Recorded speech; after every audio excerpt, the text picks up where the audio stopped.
Welcome to Wetpixel Live. My name is Adam Hanlon. I'm the editor of Wetpixel. And we'd like to thank Lembe Resort for sponsoring this episode. They're an ideal venue for shooting macro, obviously in the Lembe Straits, and probably one of the best muck diving destinations in the world. So please head on over to lemberesort.com to check out what they do there and to check out their offers that they have for diving.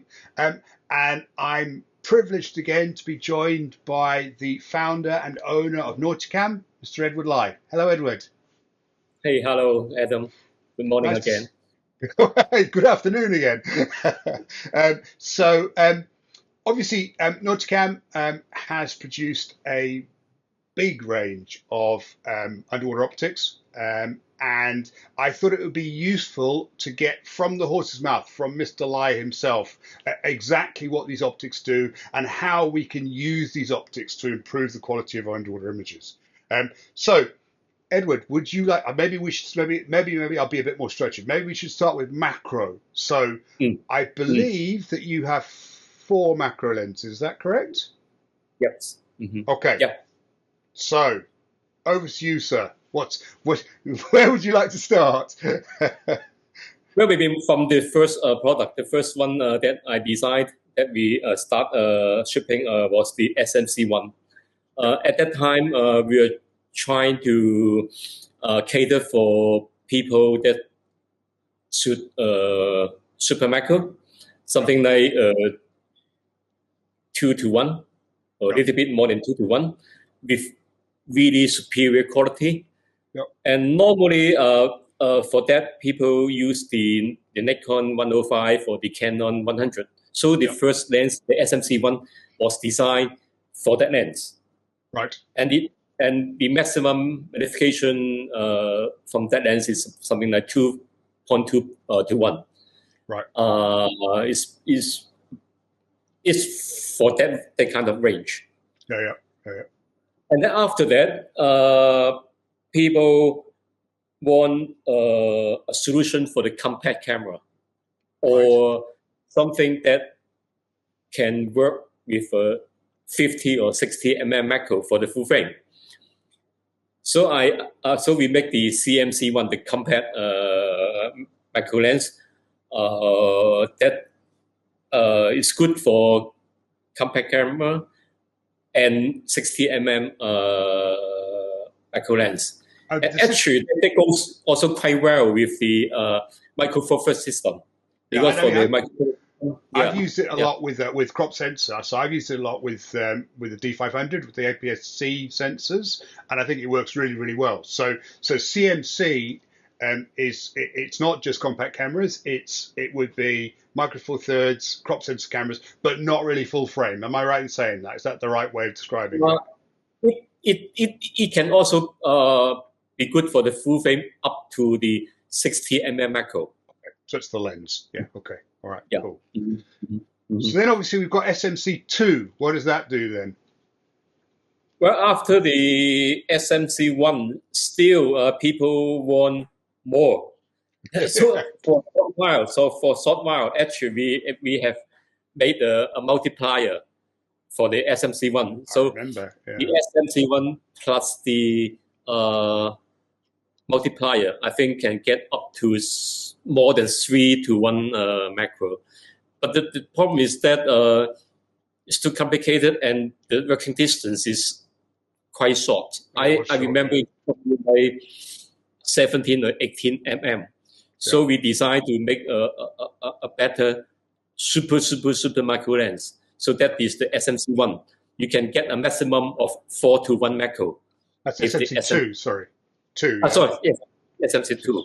So you can get 4:1 macro. Yeah. With the working distance of, if I remember correctly, something like 22 or 23 mm. Not too bad.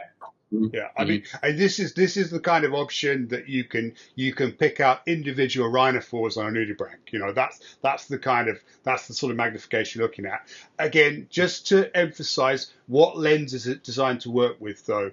SMC2. That is for the Nikon 105 and the Canon 100. And what about the Sony 90 as well? Same sort of thing, yeah? Oh, yes. Oh, I forget about the Sony. Yeah. So we're talking about... between 90 to 105. Yeah, so we're talking about basically sort of a focal length of between 90 to 105 on full frame. Yeah, okay, perfect. Yeah, okay. Fantastic. So then I think the other one that obviously we talk about is CMC2, because that's one I have to admit I have one, but I haven't shot it a lot. I'm not altogether sure what it does. So what does CMC2 do? Some people find that the CMC one is very good, but it sometimes for certain cases is too strong. Right. Okay. So the CMC2 is a bit weaker one. Yeah. Actually, I haven't seriously tried the CMC2 with black water yet. Actually, I think that could be a really good lens for black water. Yeah. I sent out a few for people to try, but I haven't got a feedback yet because of the situation now. Yeah. But I have one. For beginners, that is a good practicing lens to start with. Micro that is a bit more than 1:1. And what does that what lens would that work with, or what sort of lens would you recommend for that then, Edward? That is also for the full range of compact cameras, and also micro four thirds and full frame lenses up to 60 mm. So it's a less powerful version of CMC1. Perfect. That's really good. I think that's really useful because that kind of explains how they fit together. I have an CMC. I have all of them, but I have a CMC2. But I need to go and shoot it. So you've reminded me now that I need to go. Once lockdown's off, I'll have it on my camera and I'll try it out. Great. So wide angle then, Edward. We have. Well, I don't know. Maybe should we start with WWL? Yeah. Please. Yeah, that's the first one. Okay. So WWL1 and WWLC. That's right? Yeah. Okay.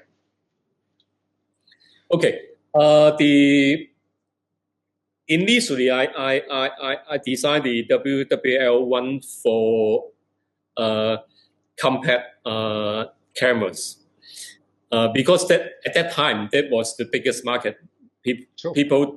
When you buy a compact camera, no wide angle lens, you need some add-on optics to increase the angle of view. But I was lucky that actually I make the diameter of the rear element a bit bigger than necessary to reserve that hopefully one day I can use it on bigger formats. Right. So we test it on micro four thirds. We find that it works very nicely with the 14 to 42, which is almost like our standard lens for a lot of people. You buy a micro four thirds system, you put it with the 14 to 42, you can do a lot of things. Sure. And take it out in the water, you put the CMC1 or CMC2, you can do macros. You can have the majority of the pictures with only one lens on the camera.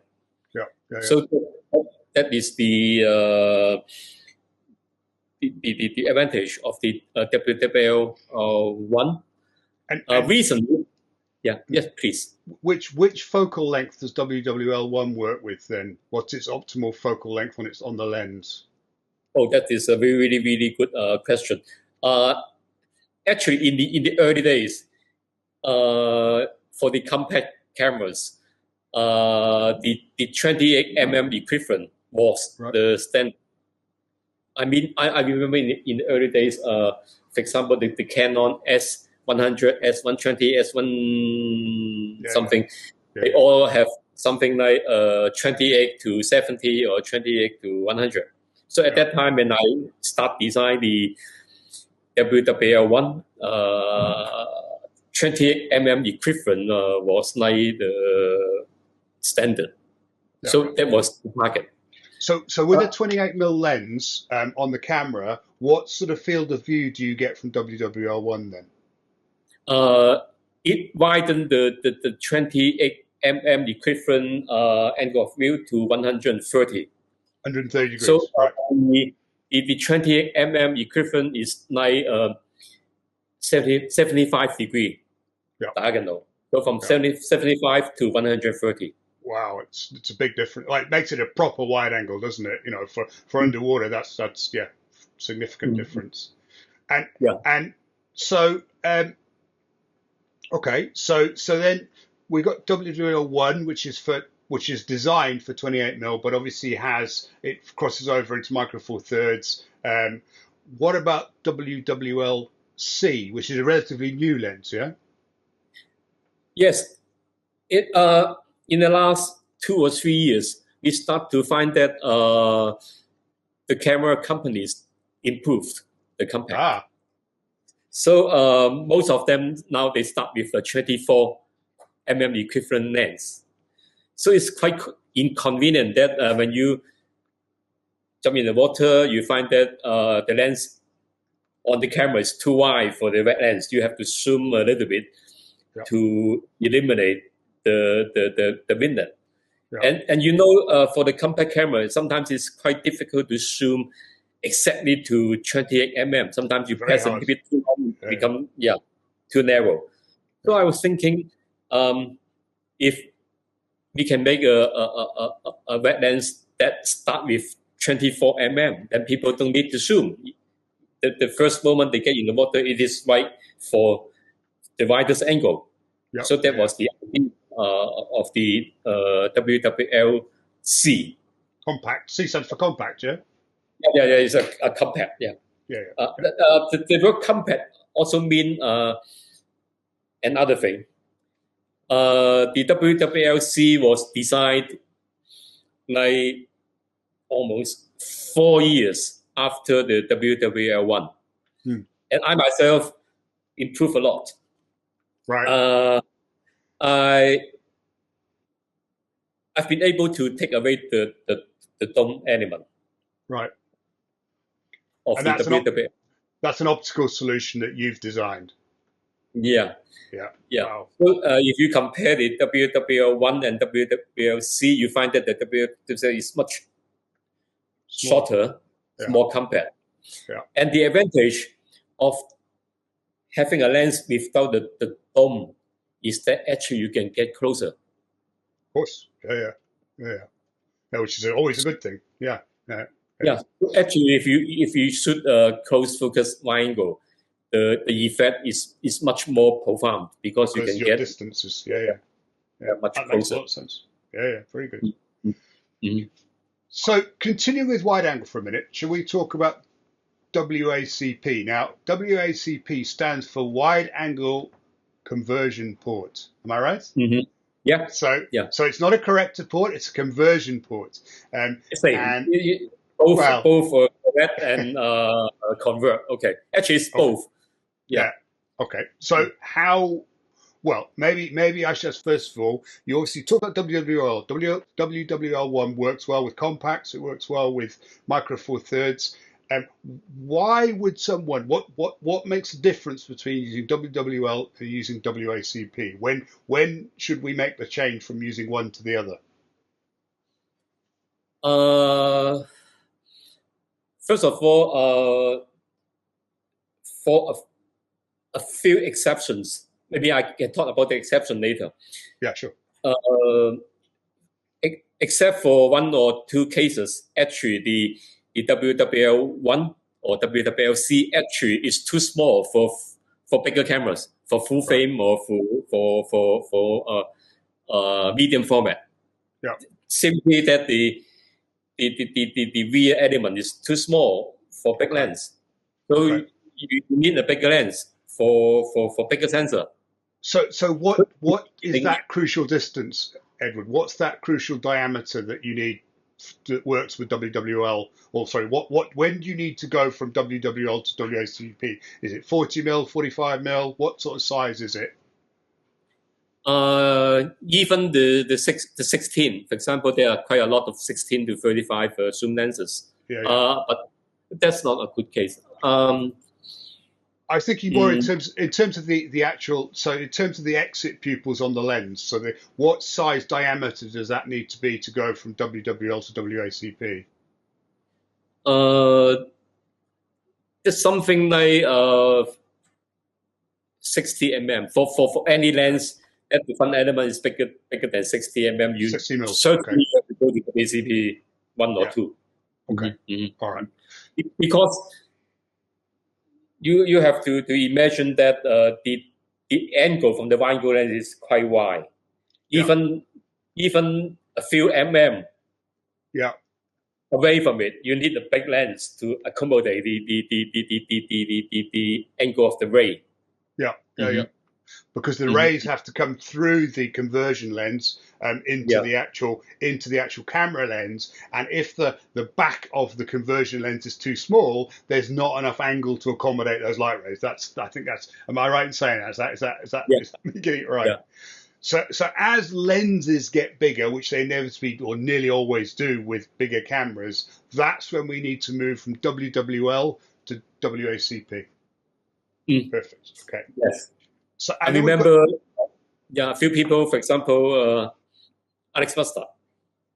He was almost like chasing after me. Hey, the WWL one is so good. Why don't you make a good lens for full frame? Yeah, I think I might have been chasing you at the same time. Actually, I'm gonna claim some credit for that as well. But when you make a bigger lens, you don't want to make it into a wet lens solution, because it is not practical to take a big lens away from a big pot and change it into the water. So I was thinking probably we should connect it to the pot and to the camera to make it part of the pot system. So we call it conversion pot or correction pot. Is part of the pot system. And actually, without having to take care of the air bubbles between the pot and the wet lens, sometimes it's easier, especially if you have a big sensor. Every dirt or bubble in between those show up quite badly on the picture. They do, yeah. So I think that's a really good. I mean, I think that's an important distinction that you make there. So WWL1 series are all wet lenses that could be removed underwater or replaced underwater.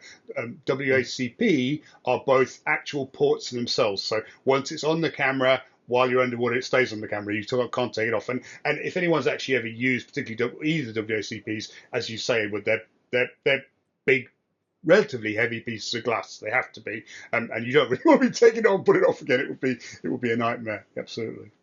So actually, after all these years of designing lenses, I do find that actually, if you allow the software to build a bit more distance, actually you always have a better solution. But the thing is that you have a longer lens. That means automatically you have a bigger diameter, and then you have bigger volume, and heavy.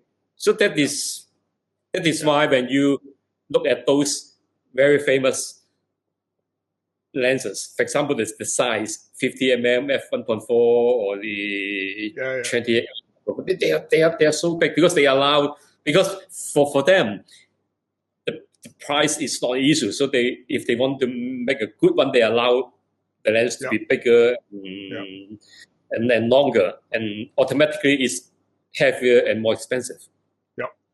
I tried this. We actually, in the beginning of, before I fixed the design of the WCP1, I think once Alex said that he has a sample of the WCP.5.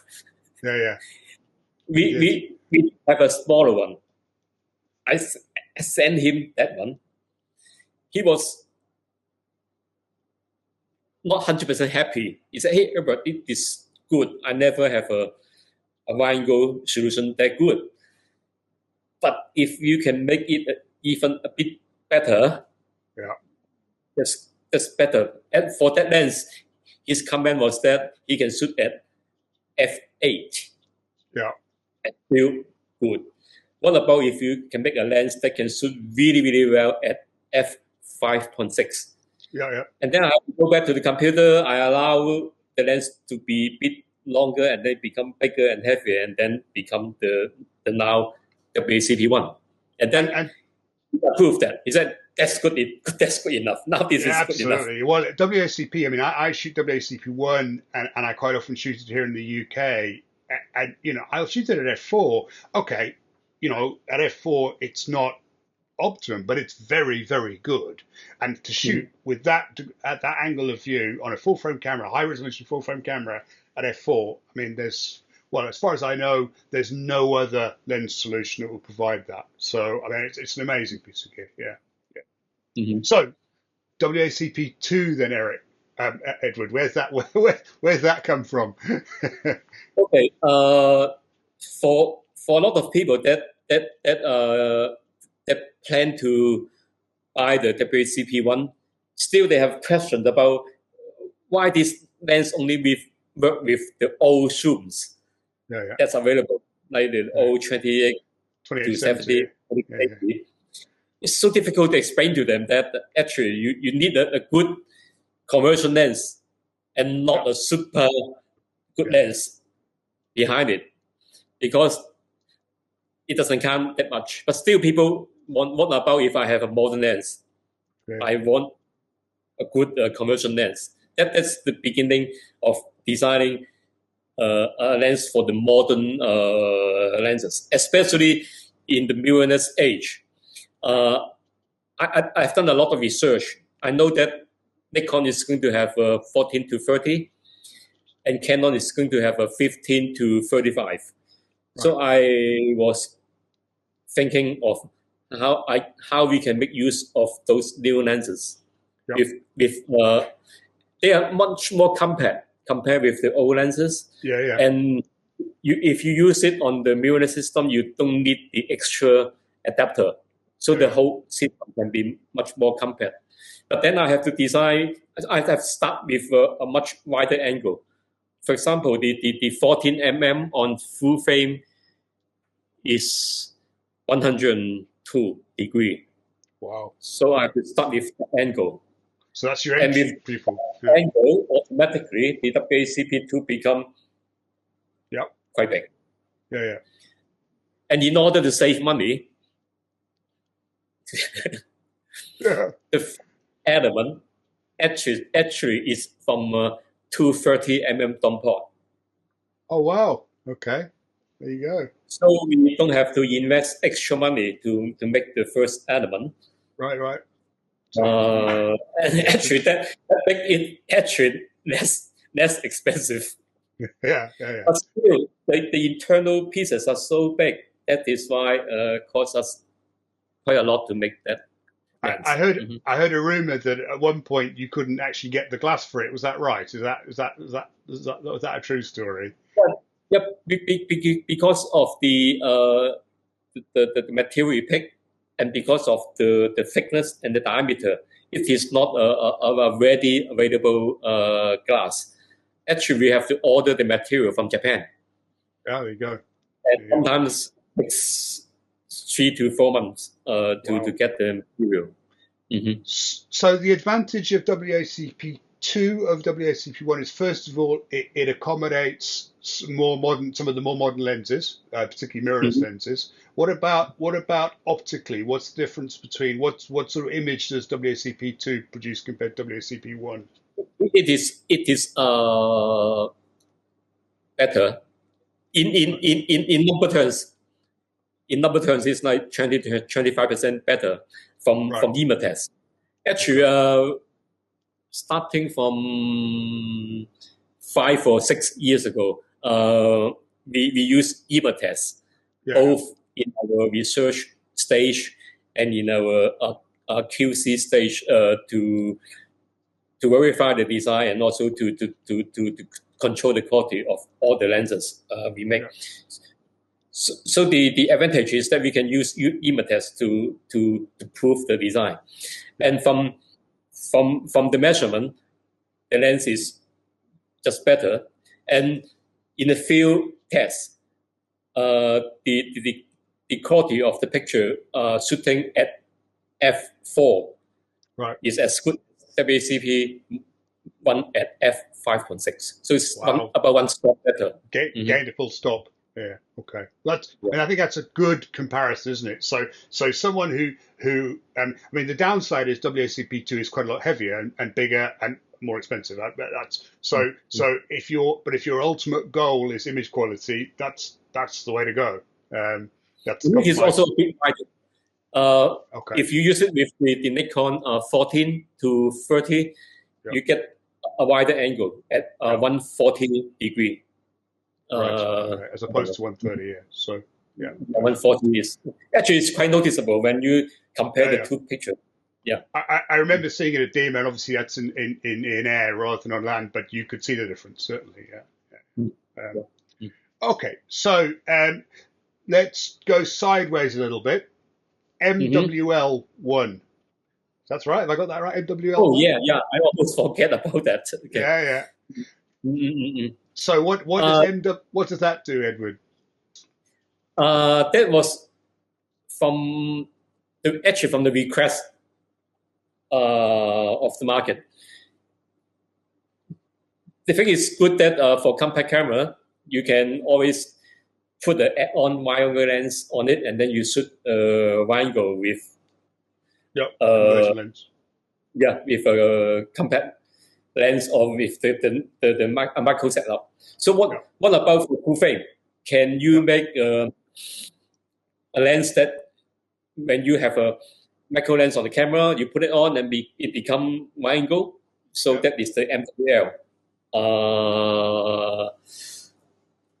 Actually, the EMWL is the first lens that I designed with one aspheric surface. Right. So one of the elements is an spherical element. Right. Okay. Because conversion is quite a lot. From the 60 mm macro, which is like 20 something, 22 and 24 degree, to 150 degrees. It's a lot of conversion. Yeah. So I mean, conventional design was not successful, and one of the elements is an aspheric element. Aspheric, okay. So MWL is designed to be used with full frame camera with a 60mm lens. And if you put it on, it's a wet lens, so you can take it on and off underwater, and it will convert the image from a 60mm macro to a 140. Did you say? 50. 150. So and it's a fisheye image, isn't it? As well, it's got barrel distortion. Yeah. Okay. Yeah. And the actually, funny enough, we haven't been able to promote it enough. Yeah. In Taiwan, a lot of people use that lens for black water. Yeah. Well, I was going to say, I think it's something that would be fantastic for black waters, close focus macro. I think in general, close focus macro, close focus wide angle, I think it because it has all sorts of advantages. I have one, and being able to get the strobes in alongside it, because it has the extra length in front of the dome, in front of the lens port, you can then bring the lighting right in alongside it. It's a very small dome on it, so you can get the light in.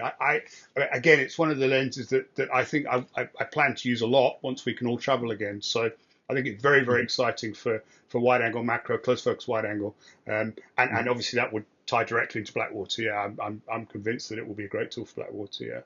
Yeah, for sure. Mm-hmm. So, and then last of all, I think, Edward, unless I've forgotten anything, is obviously EMWL. Okay.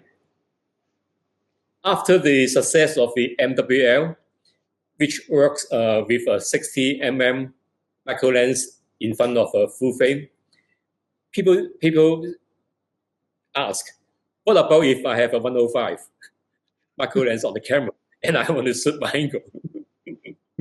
Yeah, like they do, yeah. It's the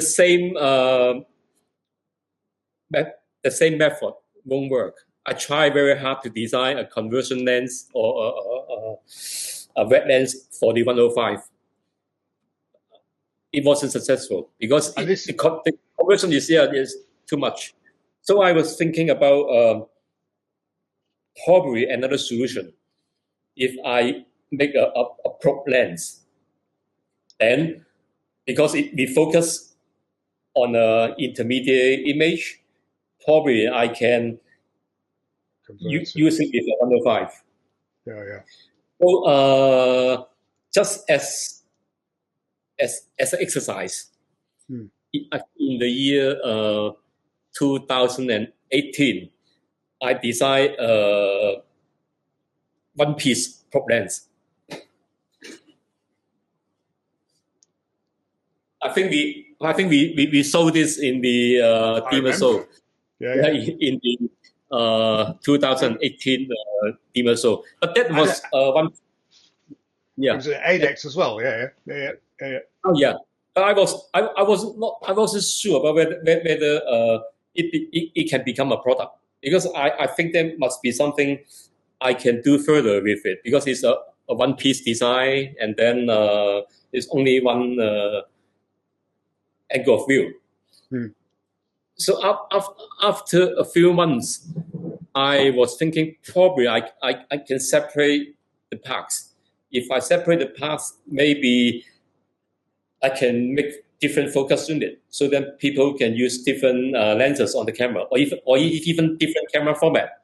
And then I can build different objective, so people can vary the angle of view with different application.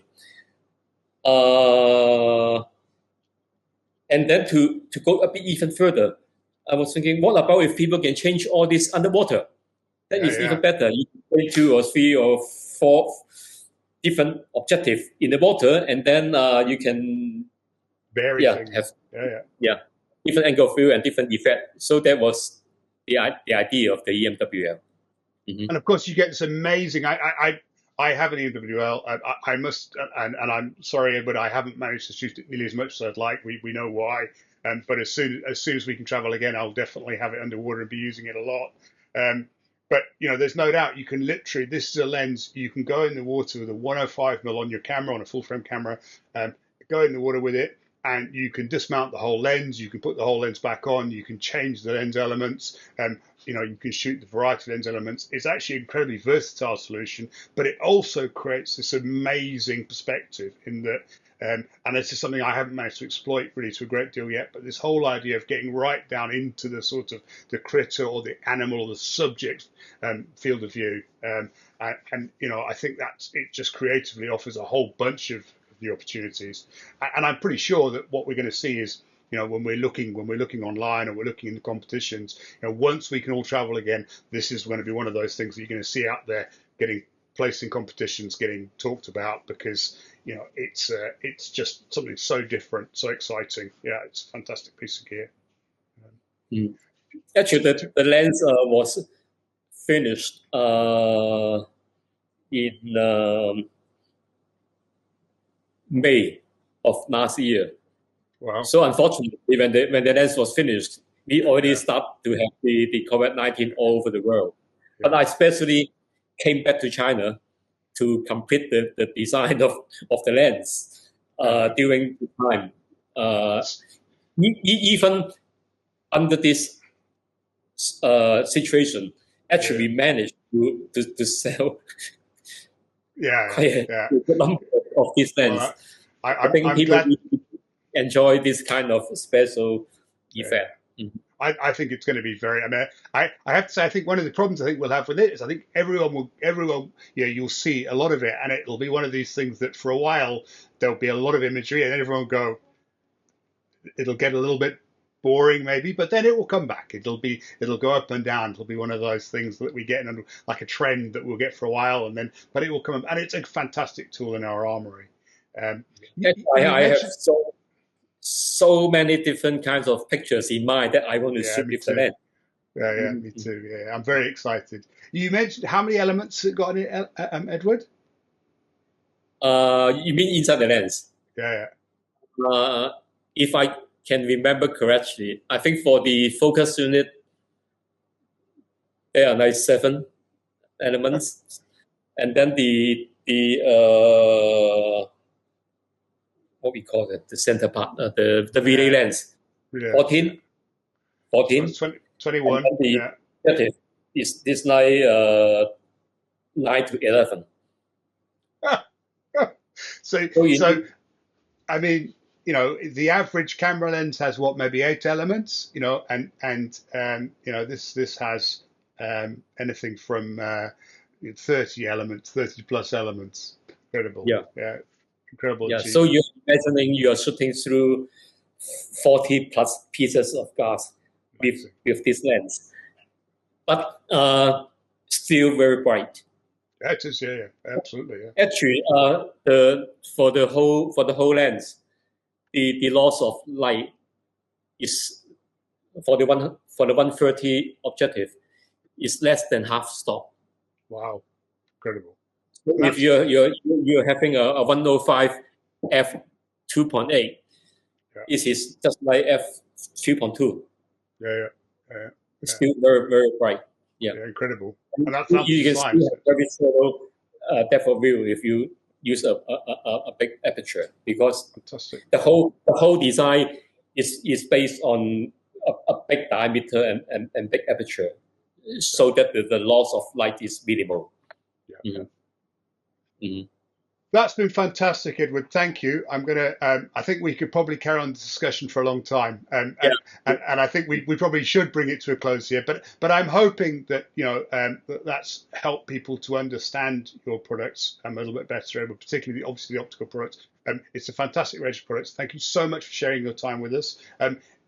Edward's obviously the individual Nauticam products you can view on nauticam.com, and he also has a smug mug gallery of his underwater imagery. And Edward's a very accomplished underwater photographer. Certainly, I've shot with him and love his work. So I'll put the link to his smug mug gallery in the show notes as well. So please check that out. Check out what he gets up to. So thank you so much, Edward. Thank you for your time. Look forward to go diving with you soon. I hope so. Very much. And I'd like to thank you all for watching. I'd like to thank Lembo Resorts again for sponsoring this episode. A great place to try out all sorts of underwater optics. So good venue to try out these products. Please feel free to add any comments, suggestions in the suggestions box, and drop us a like if you enjoy it. Thank you very much. I look forward to seeing you again soon.